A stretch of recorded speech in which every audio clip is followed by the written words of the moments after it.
Барлықтарыңызға сәлем оқушылар, сіздермен бірге Қайыржан ағай, және бүгін бізде ұбт-да келіп қалуы мүмкін бір С деңгейлі механика есебін қарастыратын боламыз.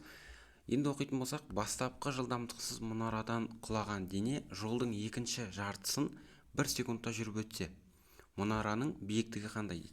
Енді біз мынандай бір сызба салайық. Мына жерден жылдамдық басталсын, яғни қозғалып бастасын мына А нүктесінен, және біз жолды бір екі бөлікке бөлейік осы жерден. Яғни айтқанда мынау бір бөлігі H1 бөлік, мына бір бөлігі H2 деп.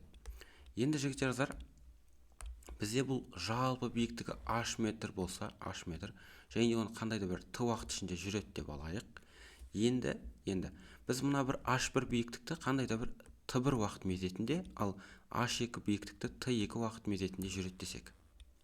Енді қараңыздар, бізде H1 биіктігіміздің өзі осы максимал биіктіктің жартысына тең болып тұр ғой, яғни қандай ортасынан жартысын болған себепті. Сондықтан мен ол еркін құлайтын болған себепті G Т1 квадрат бөлінген 2-ні теңестіре алады екенмін. Біз H максимал бөлінген 2-ге. H максимал дегеніміз ол жалпы осы А нүктесінен басталған еркін қозғалыс, еркін түсу. Сол себепті мен мына бір 2-ні солға қарай көбейтіп жіберетін болсам, 2 көбейтілген G Т1 квадрат бөлінген 2 тең бола салады екен G Т квадрат бөлінген 2-ге.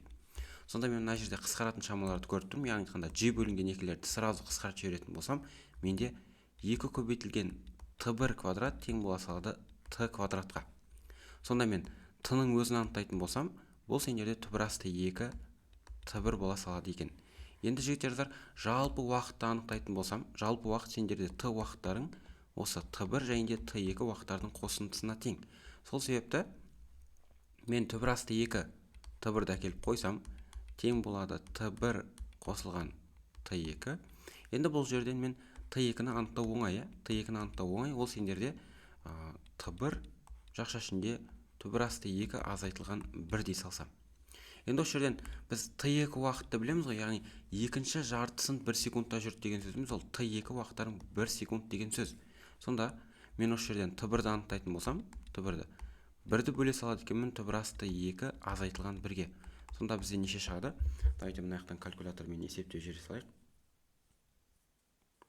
1 бөлінген түбірасты 2. Түбірасты 2-ні азайтамыз 1-ден 0,41 десек, 1 бөлінген 0,41.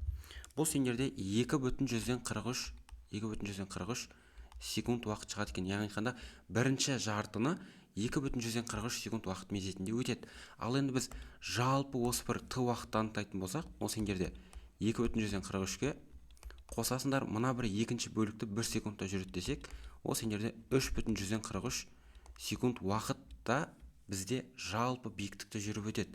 Сонда біз енді жалпы биіктікті анықтайтын болсақ, H максимал ол сендерде G Т квадрат бөлінген 2.